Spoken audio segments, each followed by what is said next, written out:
Viral di media sosial, Rosvita Dewi 25 tahun, seorang penjual sayur yang tidak direstui oleh calon mertua. Penjual sayur di Bekasi, Jawa Barat ini juga diminta untuk tak mengganggu kekasihnya lagi. Sebab si calon mertua ini anaknya mendapat istri yang bekerja sebagai pegawai negeri sipil, PNS. Rosvita mengunggah kisahnya di akun TikTok @_virgo52 Minggu 3 Oktober 2021. Videonya telah ditonton lebih dari 400.000 kali saat berita ini ditulis. Setelah tak direstui calon mertua pada 2019 lalu, Rosvita akhirnya memilih untuk mundur. Ketika itu, dirinya mengaku masih menjadi pedagang kecil. Namun, kini usaha Rosvita sudah berkembang dan bisa mendapat hingga 6 juta sehari. Rosvita pun berujar, pekerjaan apapun tak bisa dipandang sebelah mata.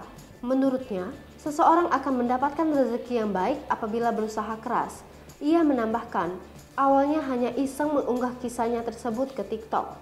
Dirinya tiba-tiba teringat masa lalu soal tak direstui calon mertua tersebut. Selanjutnya, Rosvita ingin kisahnya tersebut menjadi pembelajaran bagi calon mertua yang lain.